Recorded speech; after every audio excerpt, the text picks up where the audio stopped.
Three, two, one.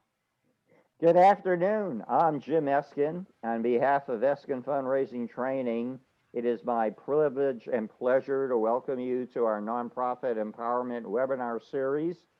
This one is number 60, and it's on the topic of board staff synergy.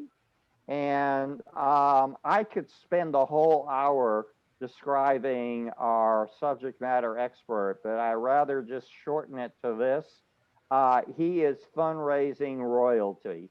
Jay Frost is someone that is known and respected and listened to by folks all around the world in the nonprofit sector. Jay, are you in suburban Virginia right now? Where are you? And let me say welcome and thank you so much for being part of the Eskin Fundraising Training Series. Can we Well, bring Jay? thanks for letting me sit in today, Jim. And yes, I'm right here in Nova. Yes. Okay. Well, again, thank you for the leadership you have provided, and you have inspired people like me to get in the consulting and training business. So we're going to take advantage of all the knowledge that you have. And Jay and I have talked, and we're going to look really at three learning objectives. We're going to look at what you want the board to do. We want to look where you focus the staff. And we're going to talk about synergy. How can they best work together to support each other's success?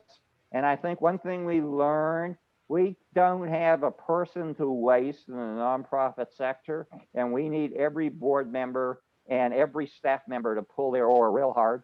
But I'm excited about introducing a new learning community feature. Anne, are you with us? I am.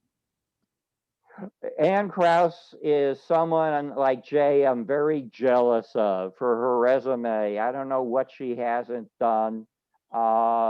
She has a degree from the Air Force Academy and then a master's from UT Texas.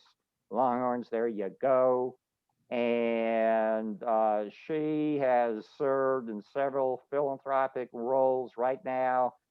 Since 2014, and she has been the founding executive director of the Air Force Conservancy.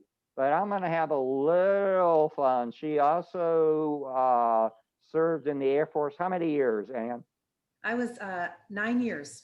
Nine years, and she was a jet pilot. I don't know many of them. They're cool dudes or dudettes. And I have two questions for you because all I know from about airplanes is from movies. So my first two questions, as you've flown all sorts of jets, what would surprise people that have never flown a jet? That's a great question, Jim. And I would say one of the things that is really striking is that flying a jet is very physically taxing. And just an hour and a half flight, if you're pulling a lot of G's, feels like a workout. And Really? it's Is it a lot of stress on the body. Does it burn a lot of calories? So that could be your workout for the day. No, we had to stay in shape on top of it.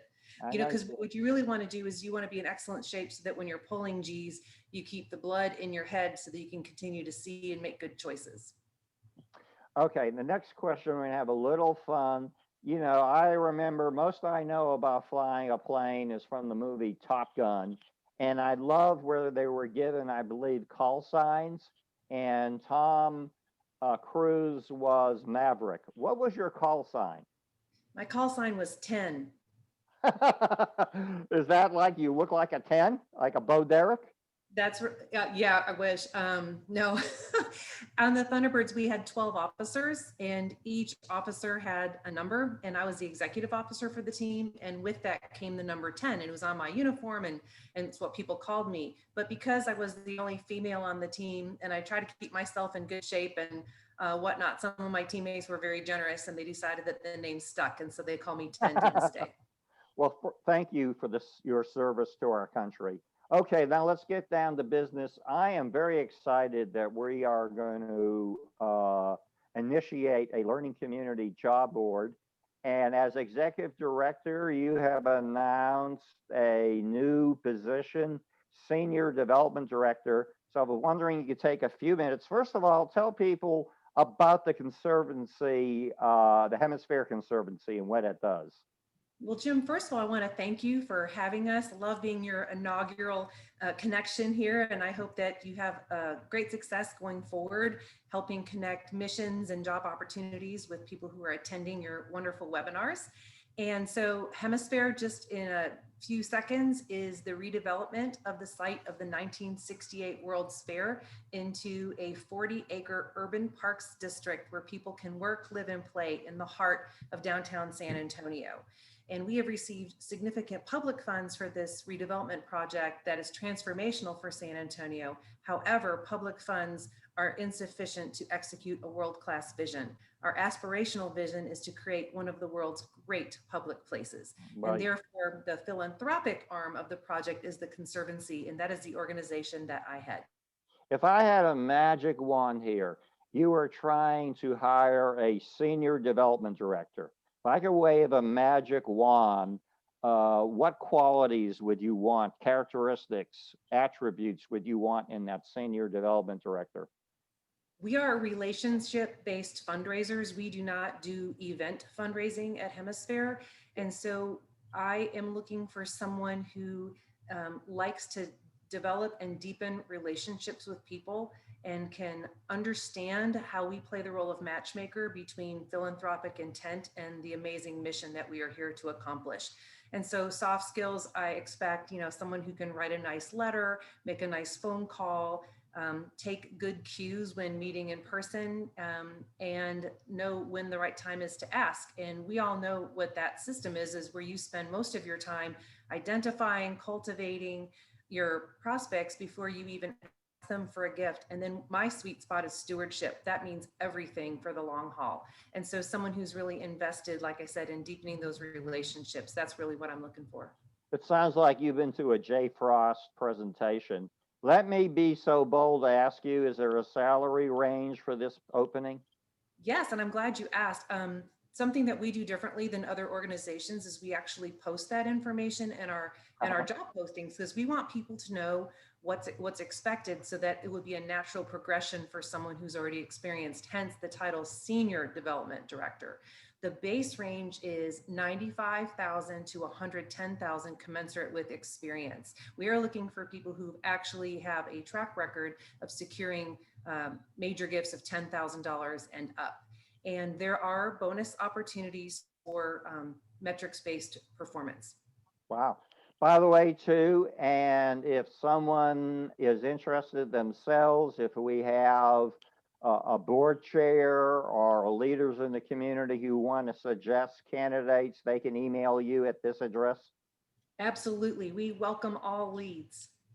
And by the way, we are sending out these slides to everyone who has registered. In fact, they didn't show. Shame on you, but we're going to send you these slides. Also, we're going to post these on LinkedIn and Facebook about an hour after the show. So thank you, Ann. You and I have had a chance to work together. And, I always say it takes a knowing head and an honest heart to be productive and successful in fundraising and nonprofit work. And I love the way you combine those two virtues of a knowing head and an honest heart. So thank you for the service and the leadership you provide in making San Antonio a better place to live. Thank you, Jim, for the opportunity to share this position and be part of the webinar today. I look forward to going on mute and listening to the experts. Okay, thank you. Let's go. Talking about the experts, Jay, the topic was board staff symmetry, but I mean, your knowledge base is so deep and wide. I wanted to start with a few questions really that are outside that topic, because we have one of the most quoted people in the world on fundraising. So I'm going to take a few macro questions. First one, what do you think we learned about philanthropy in 2020? Well, Jim, and first of all, I want to say that not only am I happy to be here, but I'm happy to exchange these views with you. So I'll answer what I can, but I hope you'll jump in. There's so much that that I think we all learned, and what it hits me personally first is the magnitude of my ignorance is becoming clearer and clearer to me as the universe knowledge expands. That's a sign of a bright man who admits that. No, just increasingly aware of how little I know.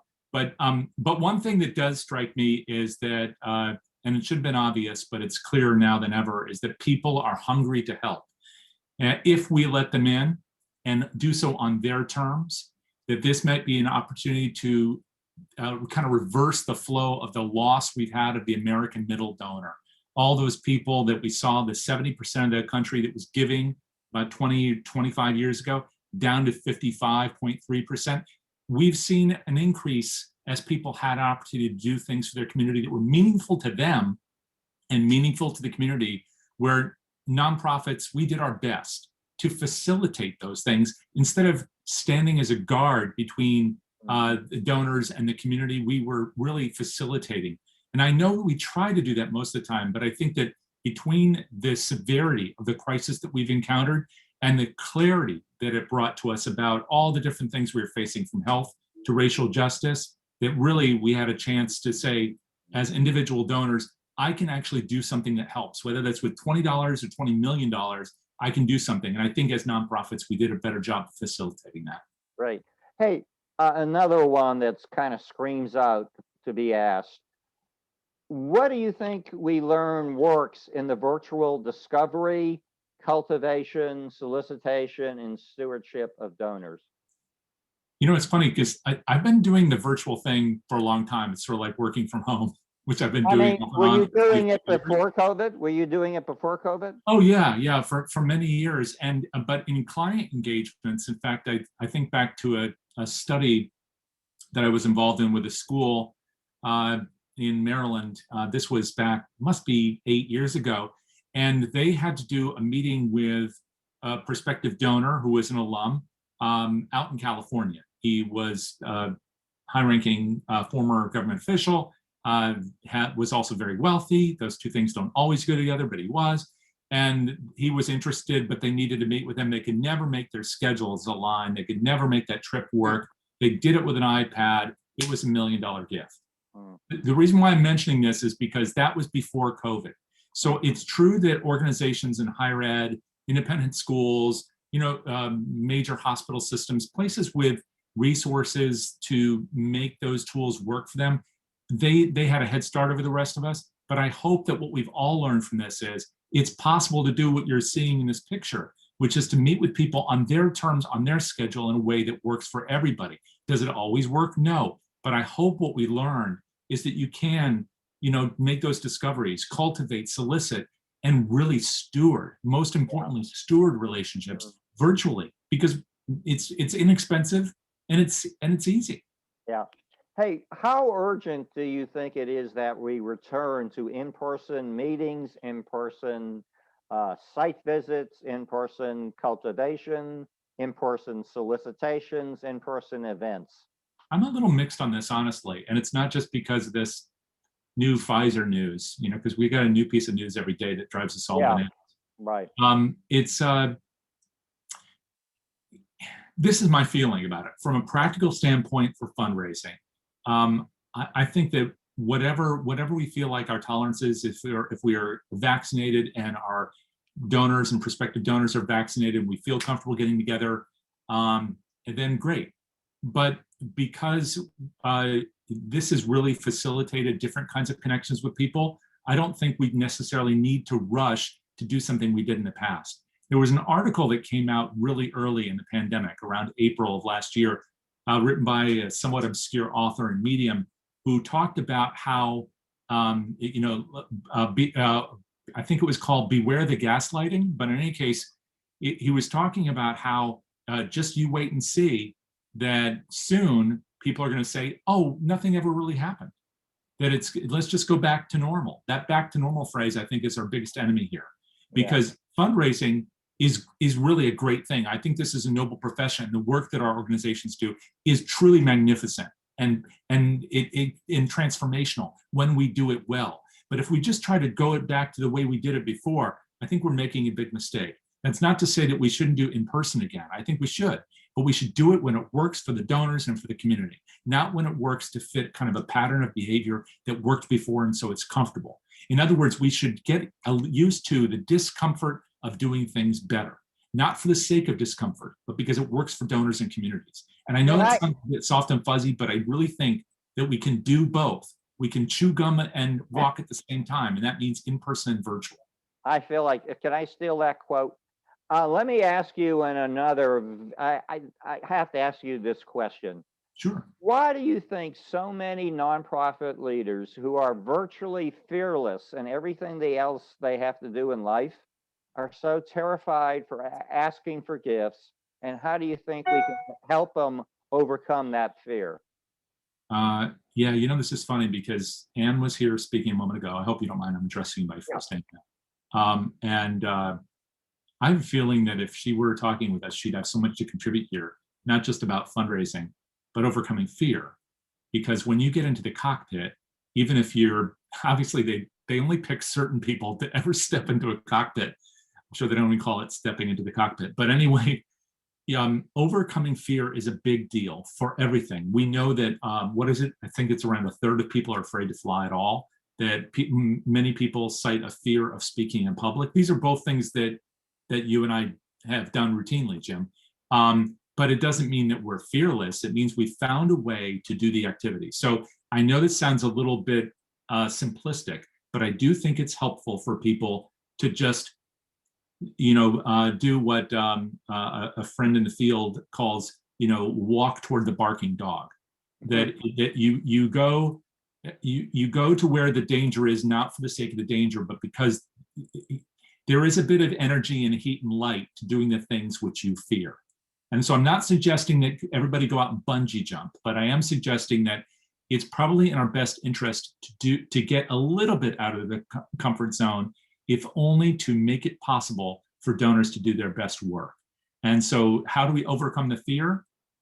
By picking up the phone. And I hope that everybody who's on this call is already doing that.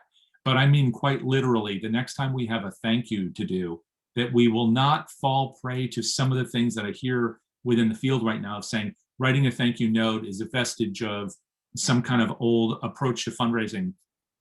We don't have to do it literally with a note card. We could do it by making a phone call or sending a text message or writing something on Twitter or posting something to our favorite platform. But my point is, we should do the things which make us a little bit uncomfortable so we can be in the world we are in, not the world we were in. Jay, I'd like to share this fact. According to my research, the first organized fundraising in the States was 1643 by that little institution called Harvard. Harvard. Okay, and you wonder, they started early and now they have an endowment of 40 billion. But Right. this should be reinsurance. In that time, since 1643 to 2 minutes ago, there are no recorded casualties or fatalities. You can get a no, and guess what? The sun comes up the next day. Yes. And basically, we like to say of solicitation, the rate when it's face to face is so much higher than any other form. And it's not that complicated. Jay, I break it down to this little recipe. You begin your story and the need, and at some point you tell the donor, we need your help. And here's what, if you take nothing away from Jim Eskin and Jay Frost, I like putting it in that order, Jay Frost and Jim Eskin, you ask for a specific amount for a specific purpose, and then you zip it. And ask isn't that complicated. And we've learned, okay, Jay, one other macro question. This is a time of change, and mentioned there is a good opportunity in the San Antonio market. If we have some people in the nonprofit sector or thinking this is a time that they want to consider new opportunities, what is your advice to people in the nonprofit sector and how they can explore new opportunities to move up? Wow, this is such a good question, right? Because maybe you're reading about this too, about how many people are thinking about switching careers right now. Yeah. And whether or not people returning to work. And so many people are talking about, is it because people don't want to work? They're afraid of the virus. There are a lot of things going on in all of our lives. But I'd like to think that maybe we can do what we ask our organizations to do, and that's to reassess our why. You know what I mean? The why that Simon Sinek talks about. In the same way we would if we were writing a case statement, right? So if we wrote a case statement, a good one, I would like to think that what it will do for our organizations is to allow us to focus on our future vision, not just what our needs are, but what it is that we imagine the world will look like after we're done. And so if we can figure out what our own why is, then maybe that enables us to figure out, well, what would we like to do within our organization or within the field or within our lives? And again, I'm sorry to sound so soft and fuzzy, but I think about this every once in a while in terms of my own work. And I'd like to think that each of us can do that too, because then we'll be able to bring renewed energy to the work. There are a lot of opportunities for us to do things like consult or switch into a lateral position in another organization, or make a little more money by working maybe in a place that's bigger. But I think what may be most important and where we can have the biggest impact is to focus on the things that we think are going to be meaningful in our life. Thank you. By the way, I'd like to introduce our producer, Michael Largent with Game Day Media. Michael, could you take a moment to share how the audience can either type in questions in the chat space, better yet, we'd like to see them and come on screen with Jay and me. Yeah, so if you guys are listening and you have any questions, you can either just type them into the chat space and then I'll read them out when we have a break. Or if you would prefer, and this is what we would prefer, you can turn on your camera and turn on your microphone and then actually ask the questions yourself. And by the way, Jay will tell you, I think I have a million questions ready for him and a million slides. But at any time that our audience has a question about my question or Jay's answer and wants to clarify, wants to add their perspective, you come first. Just what do they do, Michael? And they can come on camera. Say that again. Yeah, so you can come on camera. You should be able to just toggle your camera on and then toggle your mic on and then ask your questions that way. Okay, Jay, how about we start moving to the topic at hand, and that's board staff synergy. Right. What should the role of the board be in resource development? Well, hey, look at this. You've got, you had an answer. That's my do's. That's my don'ts. Okay. Well, here's a little bit of an answer. Yes. Okay. There are a lot of things that the board can do that it can do effectively. So let me see. I would say one thing is that boards can partner with staff leadership to identify, strategize, cultivate, and solicit key prospects, as long as it's in line with some kind of plan that's smart. And I never remember what the SMART stands for, but I think the specific, measurable, achievable, relevant, timely. I think those are so attainable. Thank you. From Jim out there, please keep those comments and corrections coming. So no, I mean that. What I mean is that if we have a plan, it's going to, and I know this will be part of our conversation later probably. If we have a plan, it makes the work so much, I would think, it would make the work so much easier for the board members, as long as they're in agreement on the plan, right? And that if we can then give them something meaningful to do because they're devoting time to this activity, they can partner with the staff leadership to make those things happen. So I think that's where they can be the most useful and feel the proudest of their work. And one of the things I like to say until I turn blue, board members can contribute mightily to resource development success without ever asking themselves. You know, they can introduce people to the mission, hand off to the director of development, the CEO, a board chair. And when the time comes, somebody else can do the asking. But you can't ask unless you've begun that relationship. Right. And so I always say, if you have a board member that like to ask, that's probably your exception.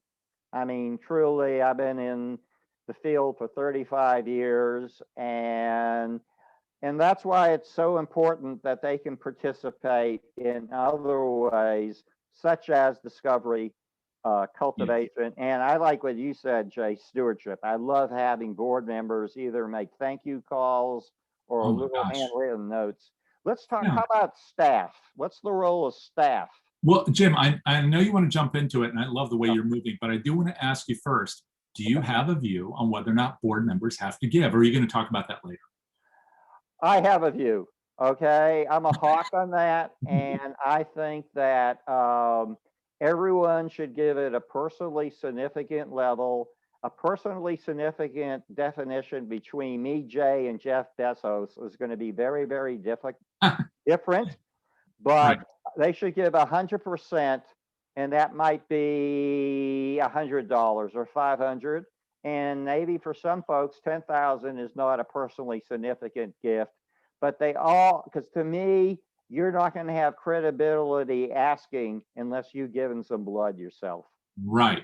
Yeah, I completely agree with you. And it's not about the amount, although probably people could use a bit of help in figuring that amount out. I mean, Right. after all, we work through that process when we're asking someone who's not on the board, Exactly. helping them have that conversation within themselves. So why not with a board member? But I'm so glad you said this, because there's a lot of discussion today about the role of boards, like we're having, and specifically, you know, the division of staff and board responsibility. But there's very little discussion, or maybe people are kind of around the edges of it, about whether or not they need to give. And in fact, I've started to hear pressure from some quarters within our field is saying, well, you know what, maybe that's not important. Maybe it's representation that's important.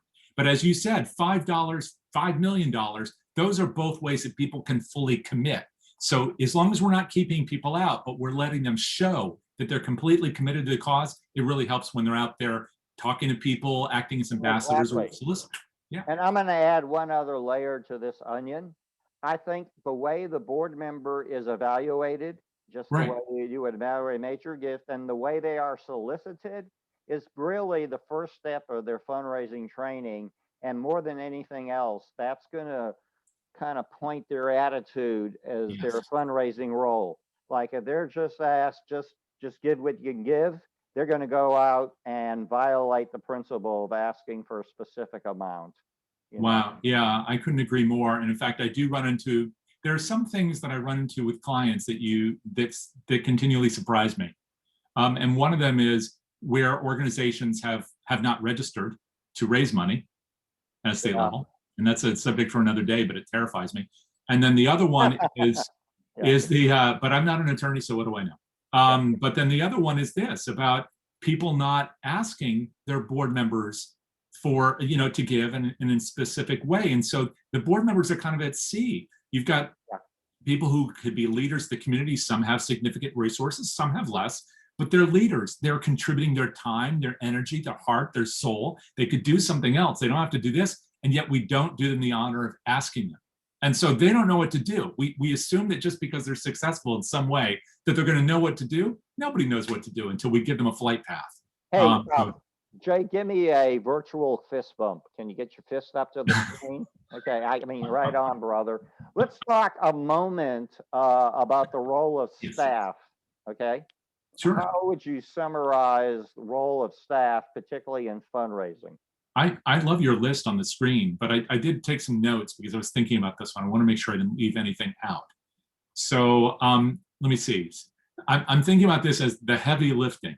So sorry, everybody, but this would be strategy, support, coaching, partnership on asks and follow-up, tracking, documentation, and measuring of success. Because if we don't do all those things, then the board member or board members cannot do what they do best. And we can't expect them to do those things. Anytime we start doing those things, and maybe this ends up covering something else you wanted to address later, we take the time away from board members to do what they do best, which is vision and go out and make testimony and do the big requests. Whether they're actually saying the dollar figure or not, they have to typically sit in the room. to make something like the big happen.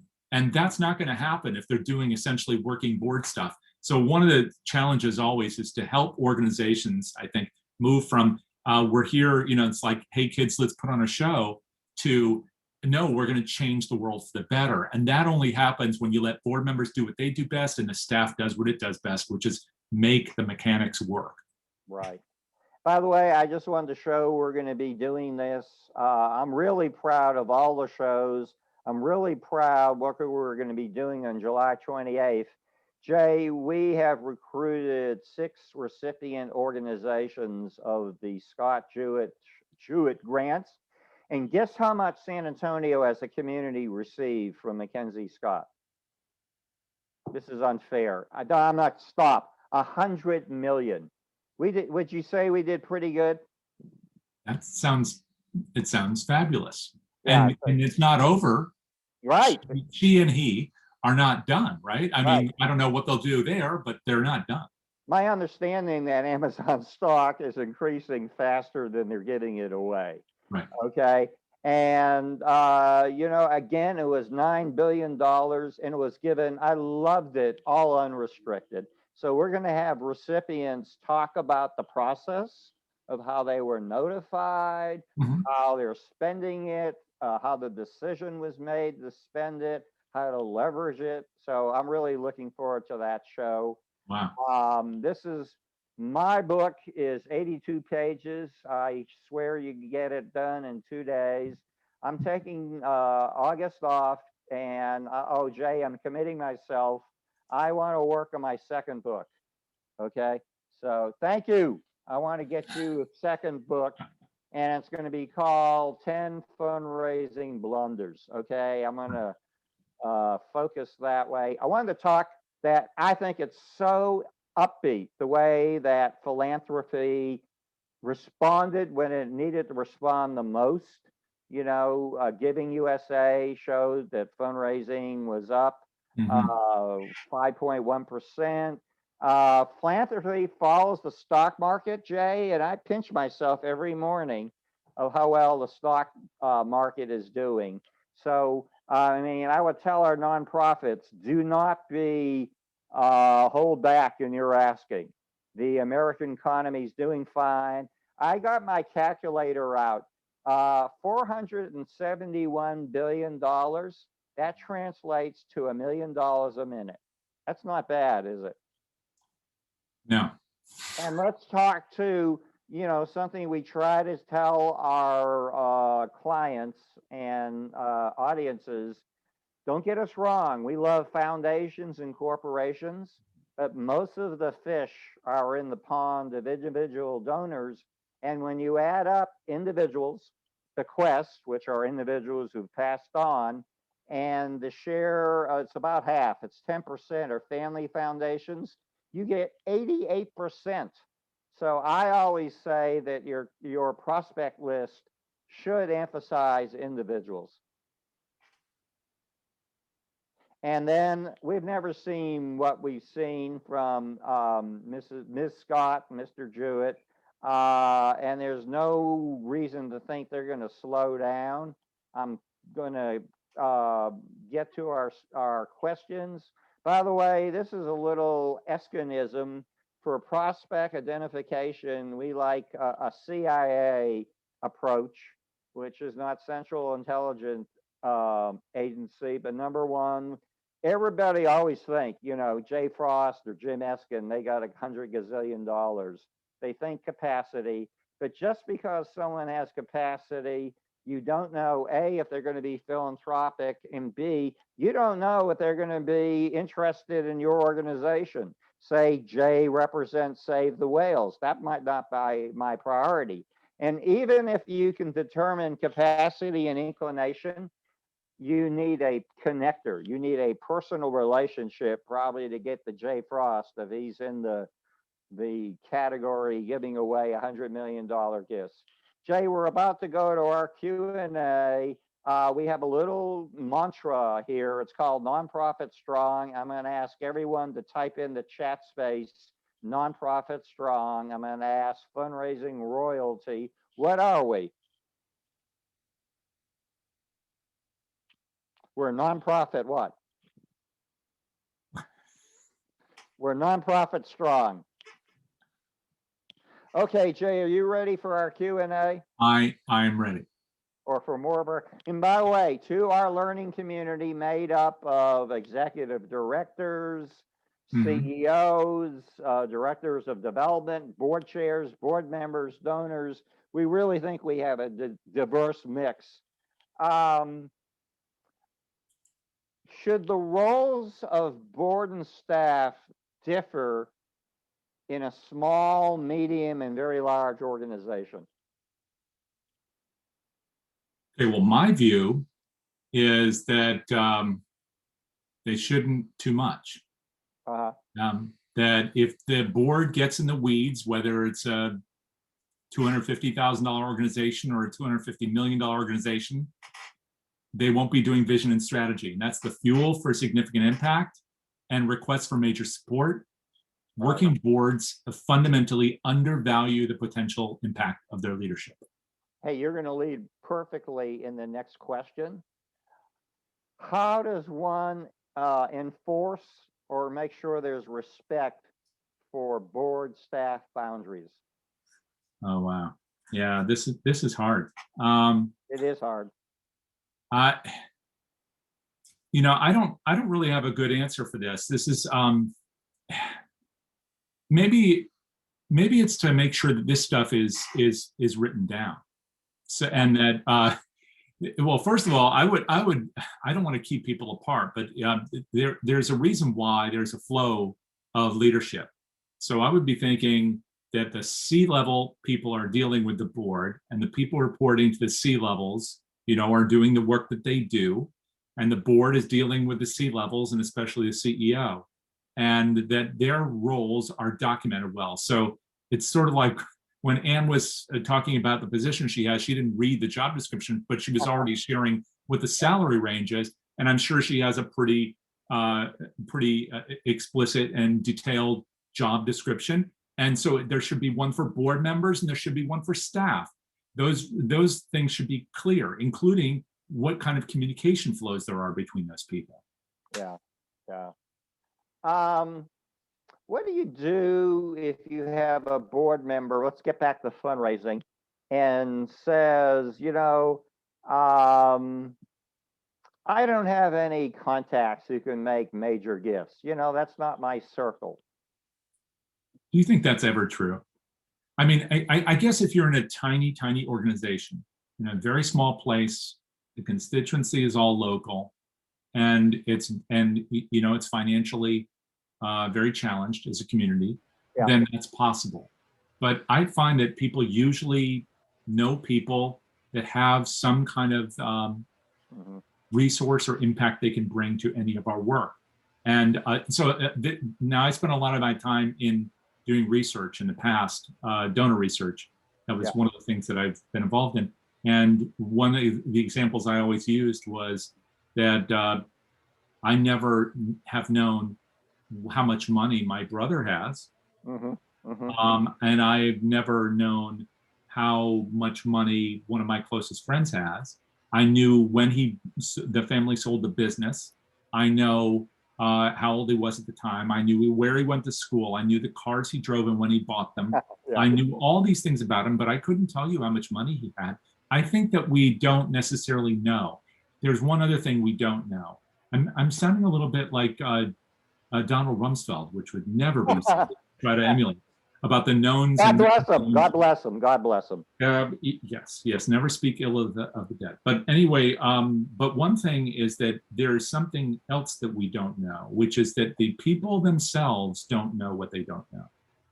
So sometimes we might know somebody who has access to resources that they themselves are not aware of yet. So how can we get beyond that? It's really the practical question. And I think the thing is we should always be doing discovery about everyone and everything all the time, not for the purpose of just raising money, but because we really want to understand who people are, what they want to achieve in their life, and then help them to find ways to achieve it. And one of those is by applying their resources, known and unknown, to those purposes. And do you subscribe to the 6 degrees of separation? that says everyone on Yeah. the planet is separated by no more than 6 personal relationships. Yes, and Let's- this isn't just a play. This isn't Yeah. just a play in Kevin Bacon. This has No. actually been proven scientifically. It's actually like 5.3 according to one academic study to Wow. anyone in the world. So Yeah. this is absolutely true. So let's say Jay Frost is worth $100 billion, Mhm. okay?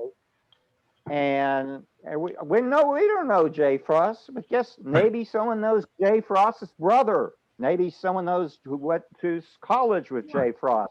It's amazing when you play out those scenarios.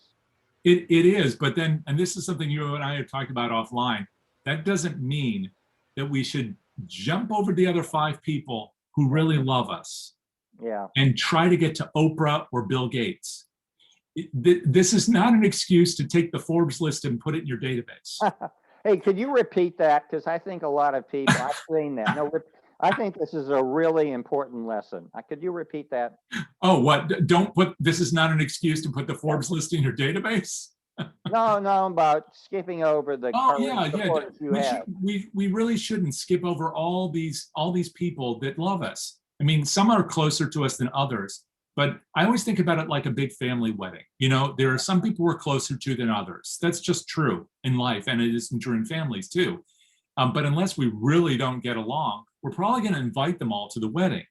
We're going to invite them all knowing that some of them won't come, but they might still send a gift, or at least they'll send their best wishes. We don't not invite them. And we certainly wouldn't go and invite Bill Gates to the wedding just because he's Bill Gates and we think he has a lot of money. We'd invite these other people. And of course, that isn't to get gifts. It's for other reasons. But the thing is the same. If we've got a great cause and an organization applying all of its energy to that cause, we don't just say, you know what, disregard the local community. I'm going to reach across the world to some other person that has $1 billion just because they have $1 billion. That's even if you can get to that person, why not do it? Going across the stones that lead across the river. Don't just try and jump across the river. It's never a good scenario. Yeah. Thank you, Jay. Hey, listen, the classic team for an ask is a board member and a staff member.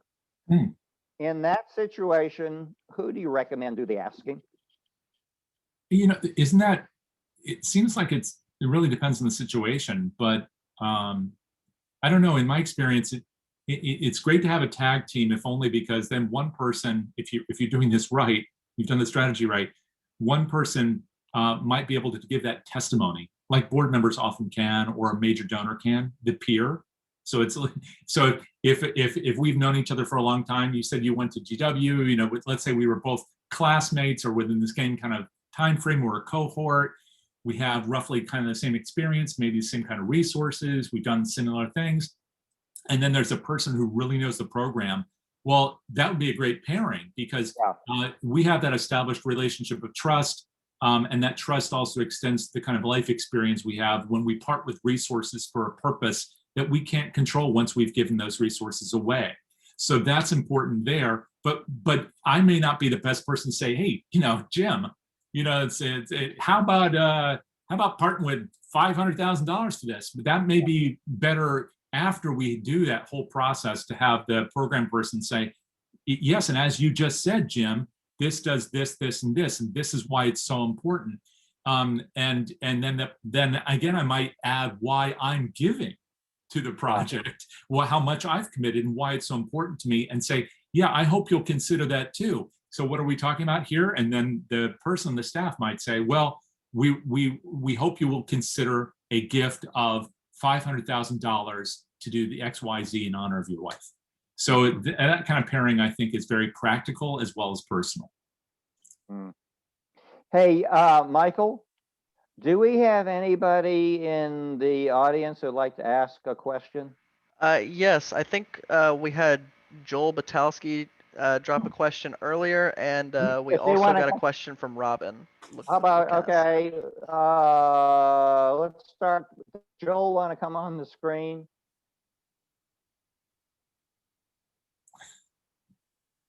Joel, are you there? Yes, I'm here. Great. Joel is in Well, Dallas. He started in San Antonio. He served in the military for 26 and a half years. Thank you for your service. He's a regular member of this learning community. Joel, what's your question? Well, you ask a board, you're going to ask your board to contribute to the project, both time and money. mhm. And how do you deal with a negative answer? That's a Oh, great yeah. question. And there are so many different kinds of negative answers, right? Right. I mean, that's part of the problem. In fact, I have kind of a cheat sheet I've made for myself about objections and responses, not as scripting, but just to remind myself. But I don't know what you've done, Joel, but what I've done, and I'd be interested in hearing what Jim has done too, is to try and listen and respond with questions that help me to understand really what the impediment is.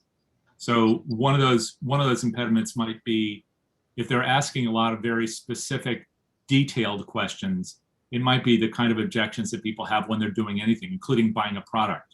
We've all seen that, right? Like, well, should I really have the roof redone? Well, tell me, how long is this roof going to last? What's the difference between this material and that material? Those are the kinds of responses I think we have, not because we suddenly want to be experts on roofs, but because we want to make sure we're making an informed decision, and that emotional reaction of giving away money to make this thing happen is such a big deal that we ask lots of detailed questions, that kind of analytical paralysis that we experience. So that's one thing, and asking some questions to find out really what is the root of their concern or their objection, I think can be helpful there. But I think open questions are helpful generally, because if the person says something about, well, I'm not sure I really believe in this, in giving to this project. Well, so is there some reason why that you have some reticence or reluctance to support this at this time? And it might be a timing issue. It might be about their resources, but it might be about something else that's happened with the organization, which we've all experienced, right? For example, the president of an organization didn't get along with this person at some point in time. That was never rectified.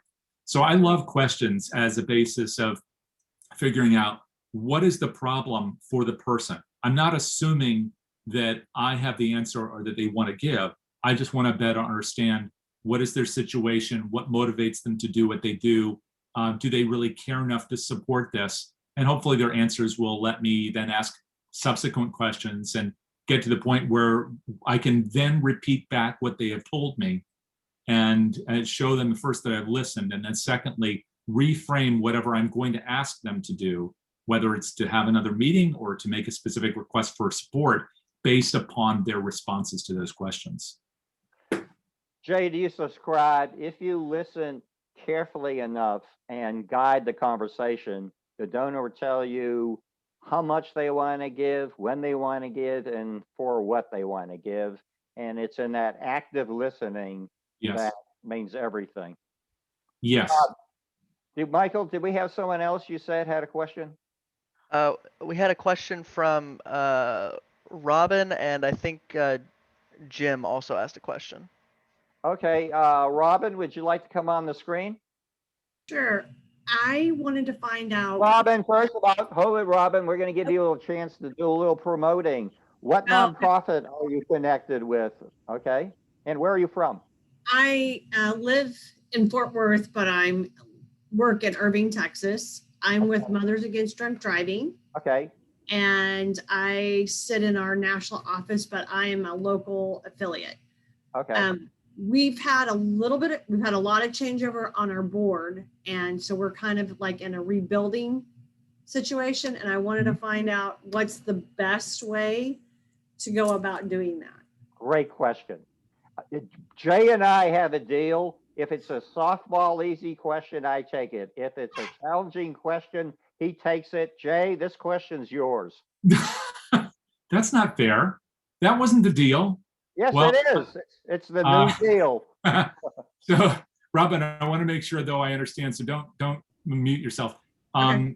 If you're kind of reconstituting the board, is that because some people were naturally rotating off? Did you have term limits? We do have term limits. Okay. We had an executive director that kind of filled it with his friends, and now that that person's He's They're not kind the of only going- one, Robin. He's not Okay, the only one. good. I didn't Yeah. want to. I want to be politically correct. Yeah. So they're kind of falling off, and I'm not the only one in this situation. My cohort in San Antonio, Austin, is Andrea, and we're both going through this situation. Wow. Well, just as long as you don't actually just swap boards, you'll probably be fine. At least you have the opportunity. No, I mean, I'm sure that those people, hopefully that they still have a heart for the work, because obviously the work you do is full of heart. So they can be helpful after the fact. I don't know how you source your board members now, but one of the things I'm always thinking about is, are we providing clarity as to two things? First, what constitutes a successful kind of board member? So do we have essentially an internal job description? What kinds of things are going to make for the kind of person who's really going to bring a lot of value or energy, heart, attention, resources to the organization, but also successful for the person. So that's the external job description, the one that helps them to see that if they come in, they devote a certain percentage of their time, that they can make some great change happen, especially with something like this where you're saving lives. And so if you don't have those two pieces, whether both are externally facing or not, or if they're one document or not, then I think that would be very helpful to know what kind of person is the kind of person we're looking for, and then to try and find people like that, starting with, in terms of board recruitment, there are a lot of ways you can do that, but one of them, of course, is to go to the people who have been the most successful with and for you in the past, looking at that document to kind of refresh their mind about the kinds of person at this point in time you're looking for, and then to do that recruitment. And one thing I would add is that I know one discussion we're all having, and maybe you're having too, Robin, with not only there, but your colleagues in other parts of the state, is how are we ensuring that our organizations are reflective of the communities today and tomorrow, and not just yesterday.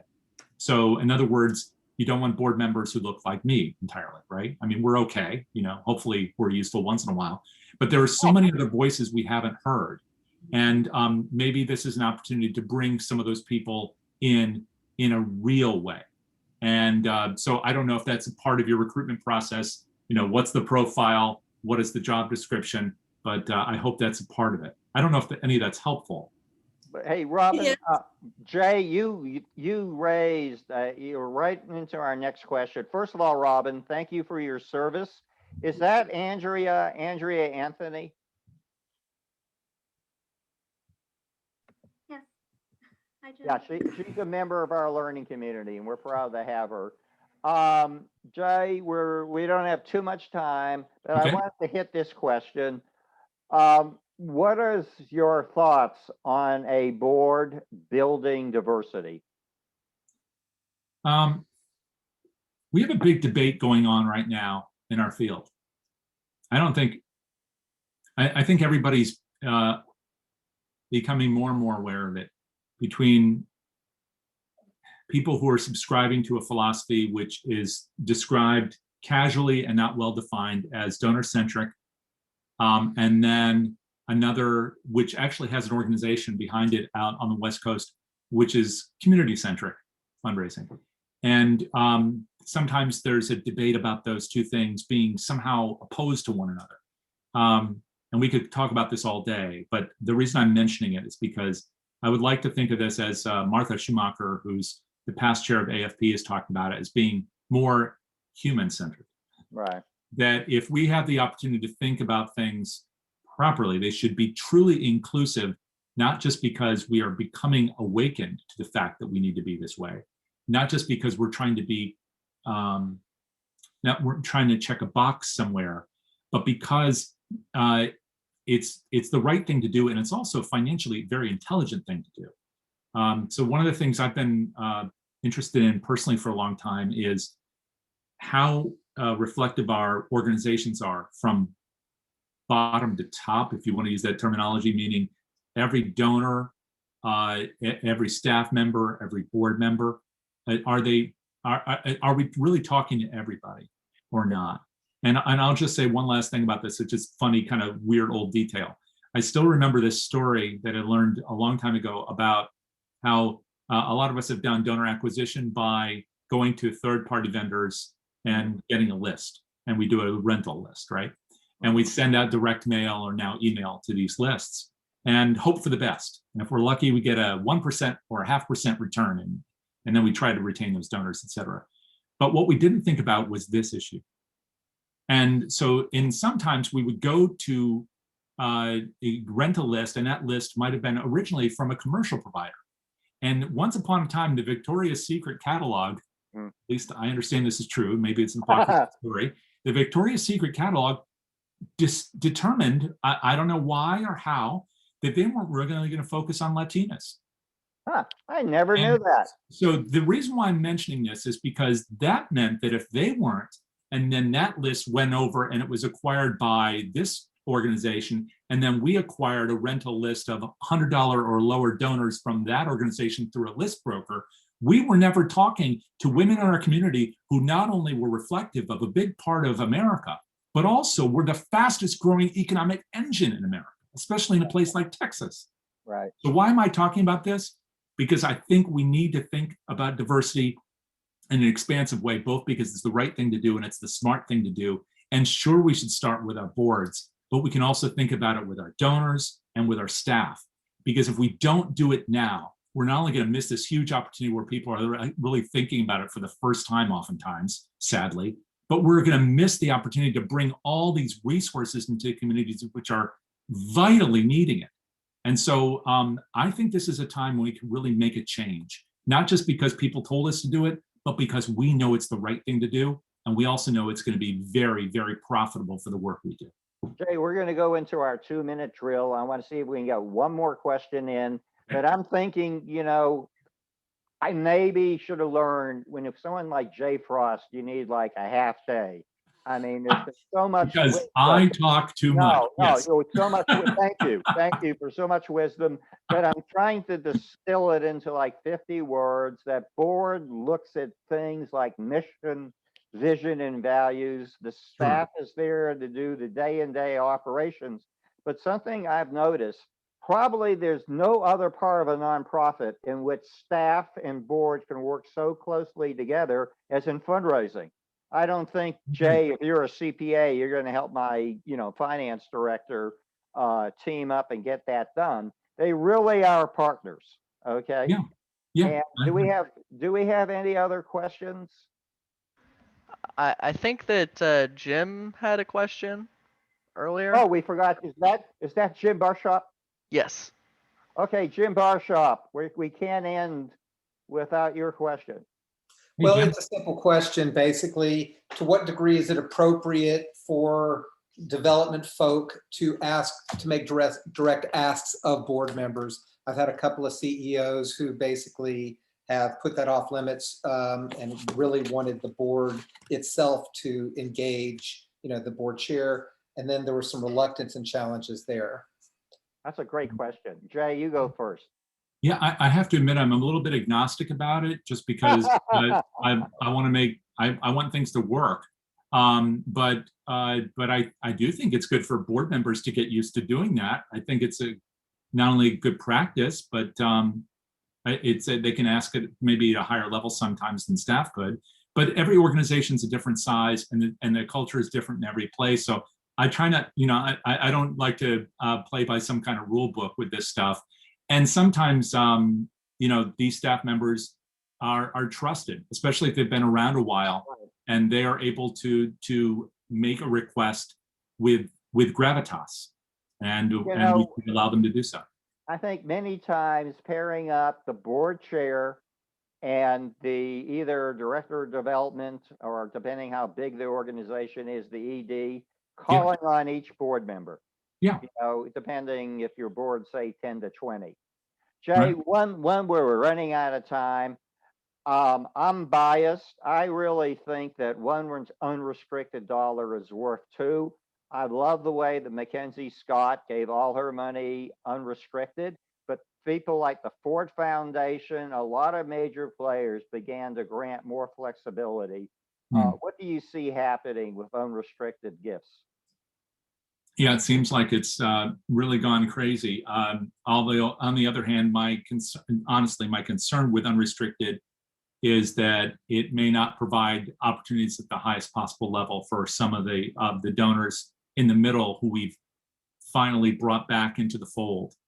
So I hope one of the things we will learn from what we've experienced in the last year and a half is to not just send out solicitation after solicitation and not do any real stewardship, but instead we will really listen to people. We will find every opportunity possible to ask people questions, whether it's surveys, on the phone, in meetings, and we will find out what people really care about, and then we'll ask them to do those things that they care about.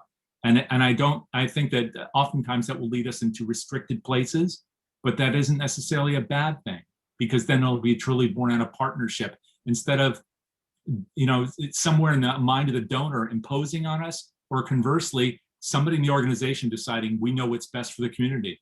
I think actually if we all listen to one another, really listen, that we're going to do better work and we're going to raise more money, and some of that will be restricted. Jay, that is a wonderful note to close on. I like quoting the late poet Maya Angelou. You know what she said? People will not remember what you said. They won't even remember what you did, but they will never forget how they made you feel. Our job in fundraising is to make the donor and prospect feel like they're the most important people in the world to our organization. Jay, I give a money back guarantee. Okay. I don't know if Frost does this. I say the more you ask, the more you're going to get. And I wish I could tell it in a more sophisticated way, but you got to ask.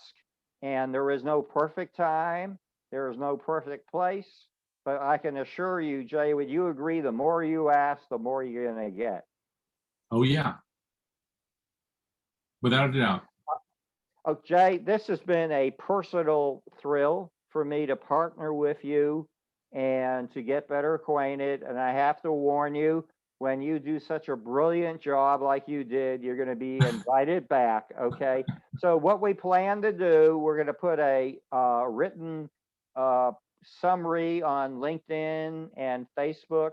Sure. And then Michael does a magic spin dry. And what we do is post the recording and tapes probably in about 60 to 75 minutes, Michael. Yeah, that's about right.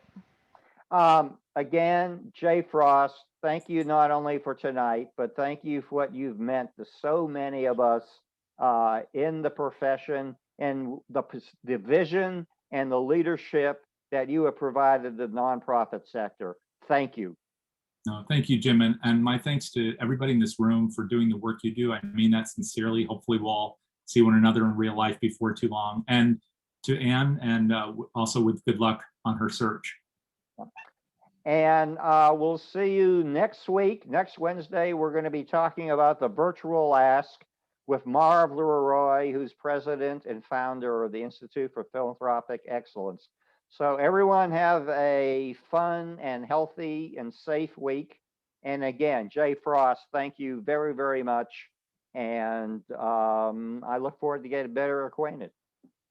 Thank you, Jim. Thanks, everybody. Thanks. Good night.